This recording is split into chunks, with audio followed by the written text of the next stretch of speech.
It's noon here in Ventnor City, New Jersey, and this is news that you can use from CarEdge for Wednesday, August 2nd, with your hosts, Ray and Zach. Man, that's a lot of ice, man. Well, there's no water. It's just ice. So, you know. What's going on here? Why is it? Give me a second, gang. Give me a second. We haven't had issues here. Okay, I won't touch. I promise not to touch the cord. Evidently, we're having some webcam issues first thing this morning. Let's kick things off, Dad. Banks have stopped lending for cars, trucks, and SUVs, and huge losses. We're going to be talking about Credit Acceptance Corporation. Credit Acceptance Corporation, for those of you who don't know, Credit Acceptance Corporation lends, CAC, lends to those who have less than stellar credit. And their quarterly earnings just came out, Dad, and there is a hell of a lot to dig into in here. The most important thing, yes, is the fact that at Credit Acceptance Corporation, they are no longer making money like they did about a year or 2 years ago. Their income plunging 79% year over year. The real storyline here, Dad,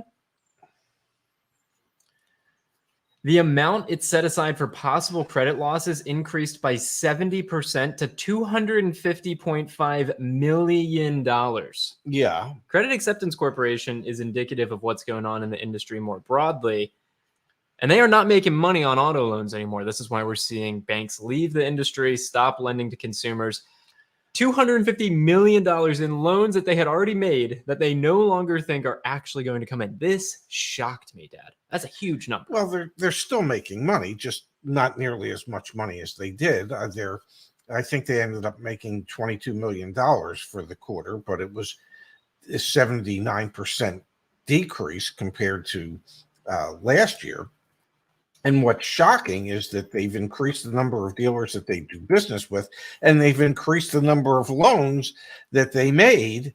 It's just, well, the loans seem to be going bad more quickly than they had been in the past. Indicates to me that perhaps the criteria they're using to approve a loan isn't quite as stringent as it had been or should be. Well, I think what it says is it wasn't in the past, and now it is, because the two sides of the story are what we are seeing now with loan loss provisions. So financial institutions have to set aside money that they don't think is going to actually come good on loans that they've made in the past. So what we're seeing here is Credit Acceptance Corporation saying, here's $250 million that we do not think we will ever see again. And so we are setting it aside and we are marking it as a loss on our books. That's what they're doing.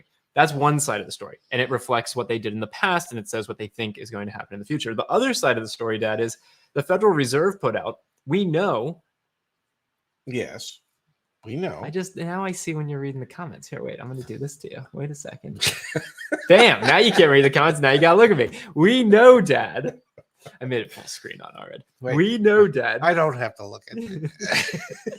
We know, thanks to the Federal Reserve, that the approval rating for credit products, and auto loans being one of them, is the lowest it's been in decades. Okay, so we are faced in a situation where prior loans that were made are going bad. We know that. We see it in the delinquency rates. We see it in the loan loss provisions. And at the same exact time, these financial institutions aren't approving as many new loans because their criteria to approve the loans has gotten more stringent. Well, and Credit Acceptance Corporation said that the performance of the loans that they recently did hasn't lived up to expectations.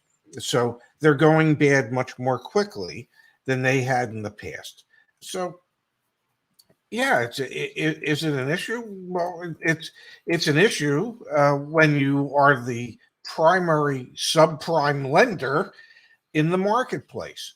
But this is the bed they made. These are the people that they've chosen to cater to make loans to. Well, you got to imagine a lot of those loans were also, I don't want to say predatory because I can't say with confidence that they're predatory, but typically for folks that have some subprime credit, the interest rates are not great, obviously. And then also some of the approval criteria can get a little iffy, you know? Well, they should if the people don't have the credit to support what it is they're trying to do.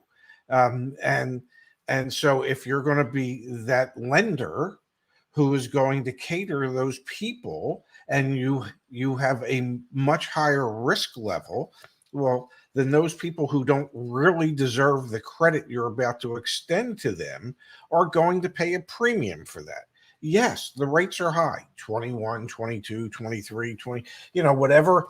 It's probably whatever the state maximum is in whatever state that customer happens to be. But that customer is I don't want to sound where I'm not empathetic or compassionate to people, but the rates that these people get are the rates that they've earned based on their previous credit history. Yeah, but so they have no one to blame but themselves. All right, we don't have to go entirely down this path. I think that Yes, I think we should flip the script and start talking about, well, what is the impact of this type of news, rather than our considerations for if someone deserves a rate or not. What is the impact of this? If Credit Acceptance Corp is legitimately out here, like they're even saying in their earnings report that we're going to start to cater to more higher credit customers, which is hilarious because all the automakers are also going up market to more expensive vehicles. Who's going to cater to those that have subprime credit?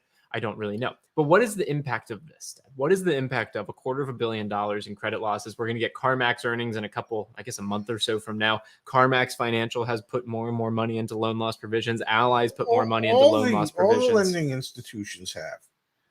All of them have. Do you think we'll see even more constriction over how willing they are to lend? It depends.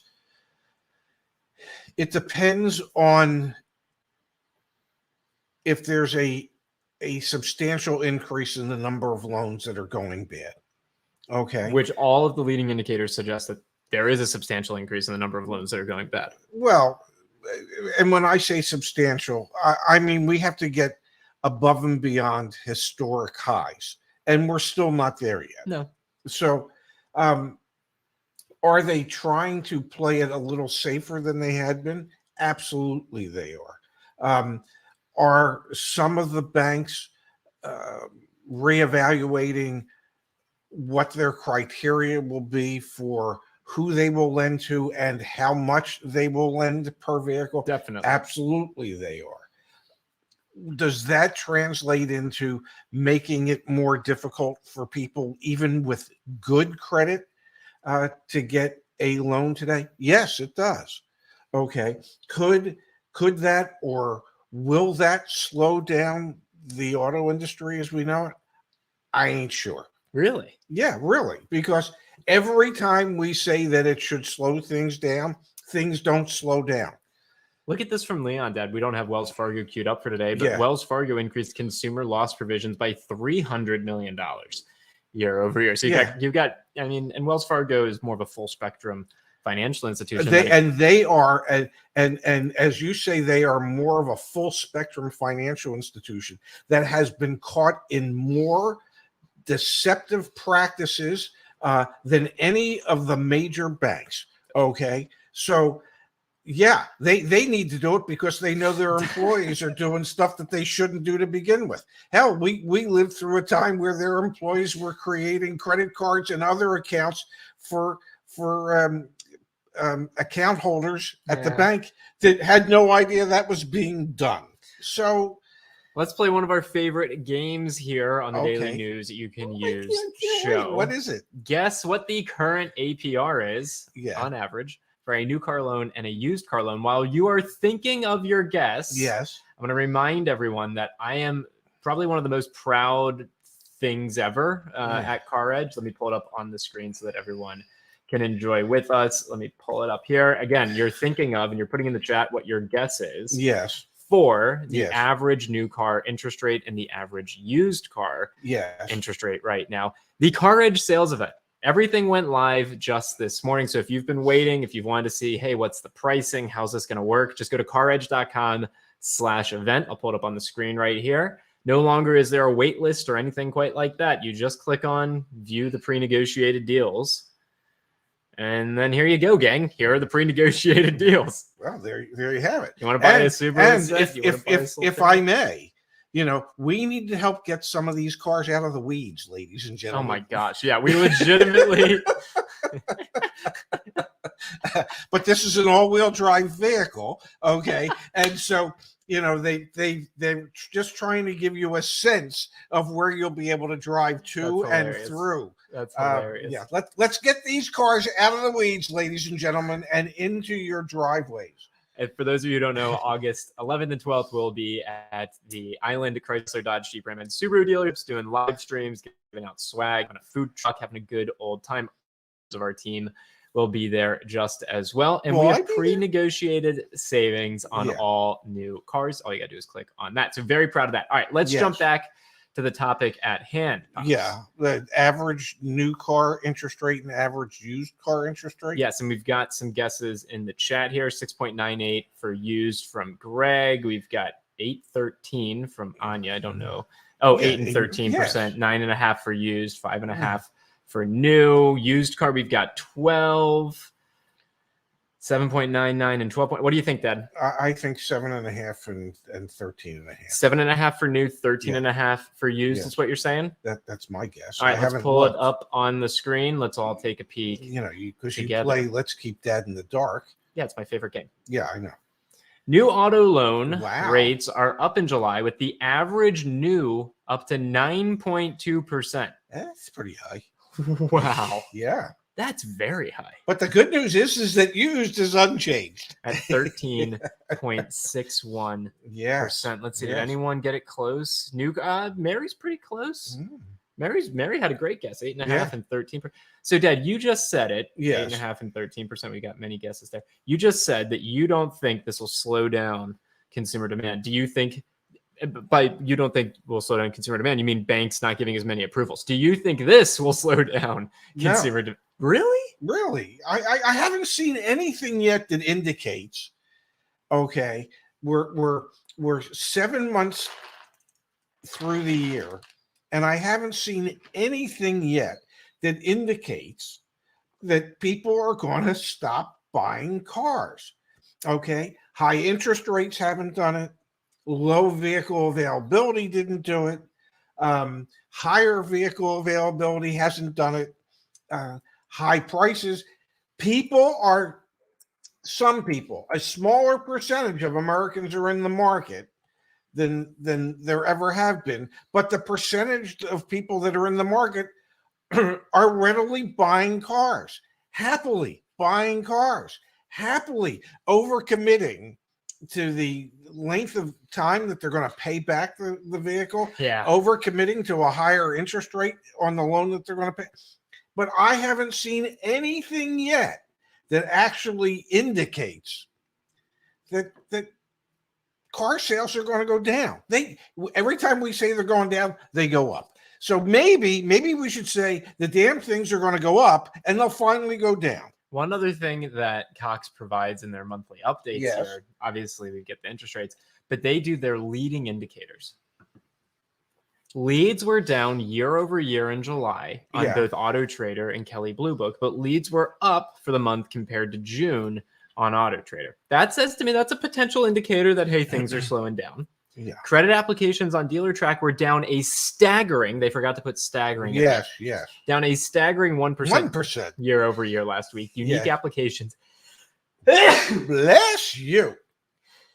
Bless you a second time. Thank you. Unique applications on same story basis saw an improving trend. Oh no, that's not good. Yeah, okay. Service trends on X time were relative to last year. Relative to last year declined last week by 2%. So this is showing you, Dad, that not much has really changed. No, leads are still coming in. I mean, credit applications are still coming in. You know, we keep thinking. We keep thinking these are normal. Let me rephrase it. You keep thinking these are normal times in which we live in, and that these type of indications should have X effect on what's going on. I ain't seen it. I don't know when we'll ever see it. Everything we see indicates that great slowdown that you're expecting just isn't happening. And I know I read our comments, and a lot of people are saying, "Oh, well, those sales figures, well, they're all bogus sales figures because, well, they're counting the vehicles that the manufacturers invoiced and wholesaled to their dealers." No, these are the retail sales figures. Yeah, we'll turn our attention there next because Okay. yeah, the these numbers. these are the retail sales figures of vehicles that have been retailed to an end user, whether it be commercial, fleet, or you and I. Let's look at it, Dad. Let's look Okay. at it. So for the month of July, year over year, Yeah. Ford sales up 6.6%. That actually was below the industry growth Yes. overall. Lincoln sales down 4.4%. Acura sales up an astounding 98.6%. Honda sales up 53%. That's Oh, insane. and what's the one thing a Honda dealer doesn't have? Inventory. But the inventory they're getting is pre-sold. Wow. And they are getting more of that. That's staggering. The Honda sales Exactly. growth is staggering. The problem for Honda is they don't have any unsold inventory coming in. But You know, you're making a really good point because when we go and we walk the dealer lots, there's nothing. there's not, well, at Honda, there's nothing. At Yeah. Toyota, there's nothing. Yeah. And the few that are inexpensive, like let's say there was a legitimate slowdown in consumer demand. And the automakers, if they're smart, they'd have in their pipelines some of these more Yeah. inexpensive vehicles. They would sell like hotcakes. Yeah. But then you look at this and you go, why? Yeah, Why you know would what? they If do I'm an that? executive, so this is going to be a really interesting business school case study a decade from now. Like, what did Ford do wrong? Stellantis isn't on here, but Stellantis' sales are down relative to their peers. What did Ford and Stellantis do wrong? That it seems like Honda and Toyota sales are also up. Mazda sales are up 30.9% year over year. Yes, Mazda was the big winner until Honda and Acura reported their sales. And what that shows to me because I sent you an email this morning. Yeah. This email. And what that showed to me is that there is so much backlog and pent up demand. You really think so? For Honda and Acura, that the people have been waiting, where they've had their names on incoming vehicles and they've been waiting for these vehicles to come in, that the moment they get in is the moment that they get sold, that there are very few of those reservations that fall through For those brands. Yes. Because the other end of the coin is Oh, well, Ford, where yeah. reservations are getting dropped left Yeah. and right like flies. Yes. I wonder what that is, Dad. Well, I would suggest on the Honda side of things, Yeah. in particular, it's the fact that most of their cars are affordable. On the Honda side of things, on the Acura side of things, for a perceived luxury or near luxury vehicle, Acura is probably the most affordable. You know, when you compare Acura to Lexus or Acura to BMW or Audi or Mercedes-Benz. Okay, so Acura's so these, for the higher end brands, Acuras are the most affordable of the higher end brands. For the mass market brands, Honda is the most affordable. So maybe that's why. I think you're probably onto something.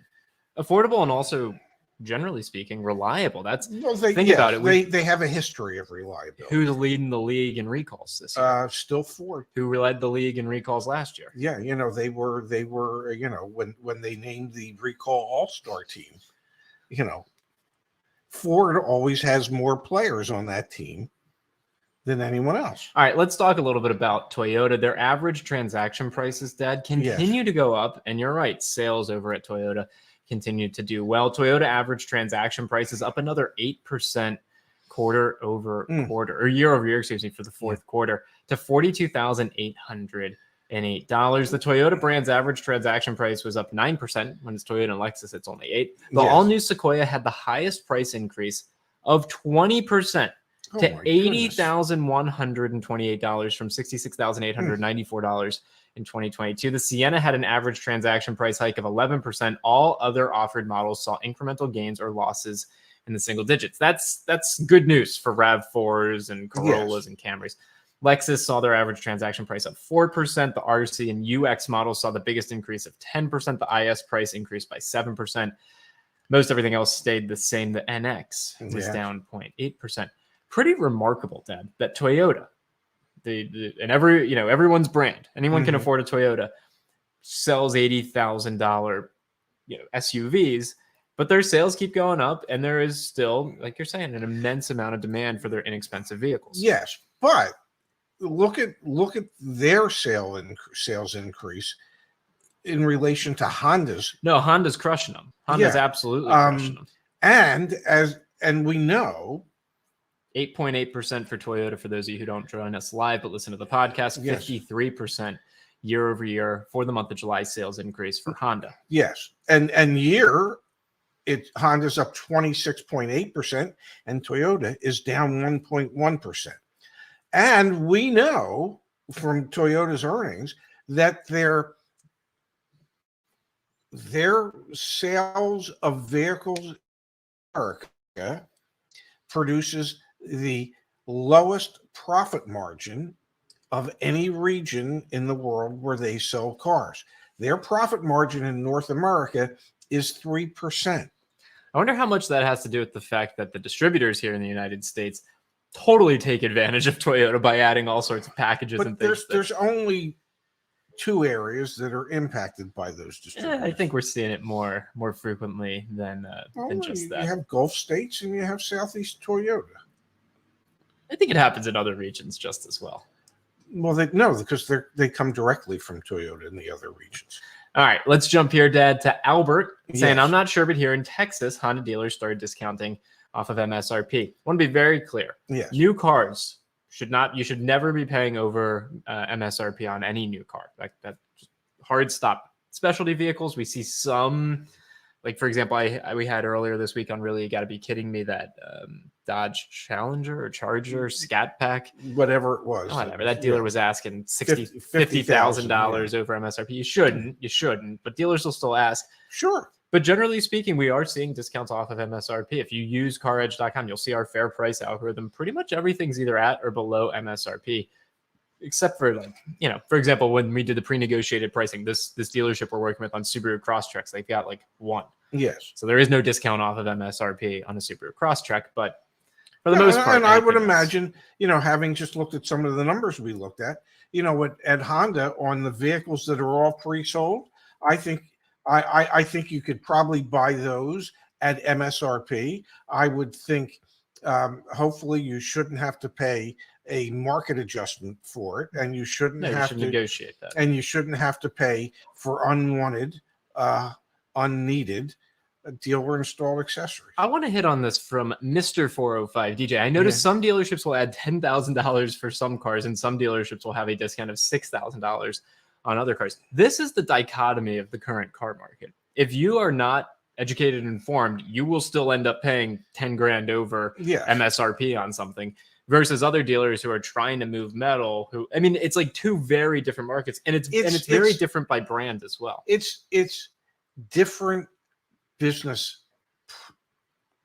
tactics, business models. Yeah, because we've been to Jeep dealers where they have a $10,000 markup on everything, market adjustment. And I remember years, why do they do that? I said, because they hope that somebody doesn't know better and that they'll pay it. Let's do a simple example, Dad. I'm a Jeep dealer. You're a Jeep dealer. Yes. I'm the Jeep dealer that has $10,000 market adjustments on all of my inventory. And let's say I sell for every 1 car I sell, you sell 5. Yes. Right? Yeah. But on every 1 car I sell, my gross profit is, name a number. Is $12,000? Yeah. Call it 10. $10,000. Yeah. So I sell 1/5 the amount of cars you sell, but on every 1 car I sell, I make 10 grand. Yes. And you sell 5 cars and you make what? $1,000 on each? No, 2. 2,000? We still made the same 10 grand. You can see the difference. Yeah, but the difference is that the dealer that discounts the cars has created 5 more potential service customers for their service department. Totally. They've created 5 more opportunities for their finance and insurance departments. Totally. And that's the key. Okay. Not to mention if the OEMs come back with more incentives for volume, that's also the key. But the reason it's the key, and we've talked about it in the past, is this thing called service absorption. Yeah. And what that is, service absorption is the industry benchmark is 70% desirable for service absorption. And what that means is that the parts and service departments will produce enough gross profit to cover 70% of the store's total expenses. Okay. Well, you can't do that if you don't sell vehicles to bring into service. And good dealerships, really well-run dealerships, will have service absorption of 80, 90, 100, even 110%, so that everything that's done on the sales side is just pure profit because parts and service have covered all the dealership's expenses. You need to sell cars for that to happen.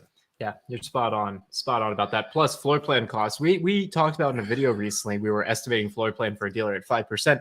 And then someone left a comment that it's like, floor plan's got to be more than 5%, because if the Fed funds rate is at 5%, why would someone risk 5% on dealer floor plan versus 5% on federal government? When you grab that coffee, our lighting went off, Dad. Well, whatever. You got to put your coffee closer. Thank you.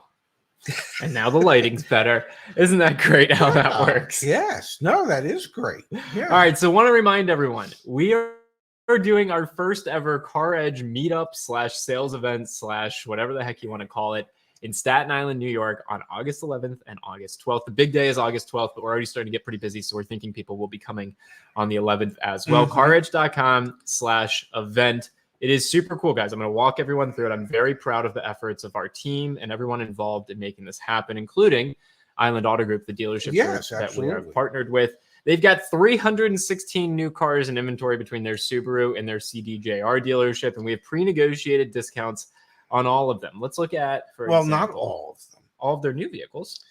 Well, there's certain new vehicles that there's no discount. Correct. Yes, there are certain new vehicles like the TRX. That one is excluded. Yes, we are not doing the TRX. Yeah. But yes, for example, here we've got a Rebel at 10% off, $6,928 in dealer discounts just on this, plus manufacturer incentives, as you can see here.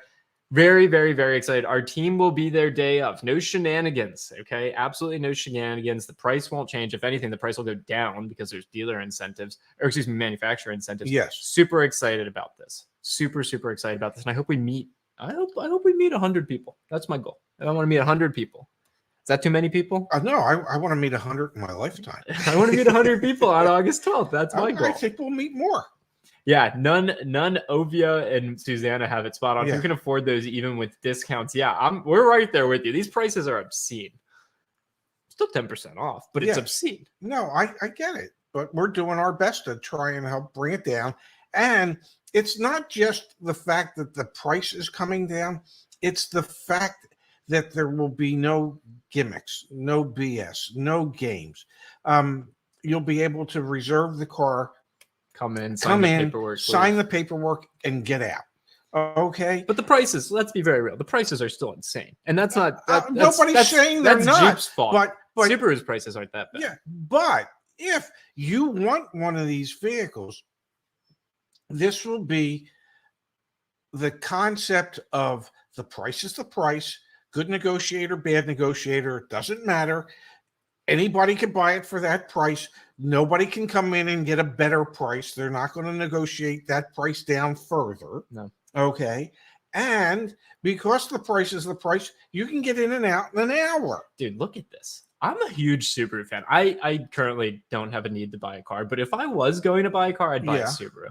I drive Soras. I drive Laura, my girlfriend's Subaru Forester. It's like a 2013, 14. Yeah, something like that. Look at this, man.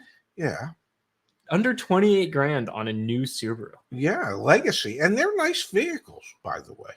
Look at this. You could get a Forester. I mean, we're at MSRP on Foresters because they don't have a ton, but still, that's like a good price. Here's another one. We got to get it out of the weeds. Yeah, maybe I should get a Legacy. We'll get you a WRX, man. Ooh. Yeah, there's some good. I mean, there's a lot of options under $40,000. I'm liking what I'm seeing here. And we'll like it when we make it easier for both the customers and the sales staff, Everyone. so that when somebody buys a car, it can actually be a fun and pleasant experience. All right. So to recap, Yes. Credit Acceptance Corporation, one of the largest subprime credit providers, put $250 million.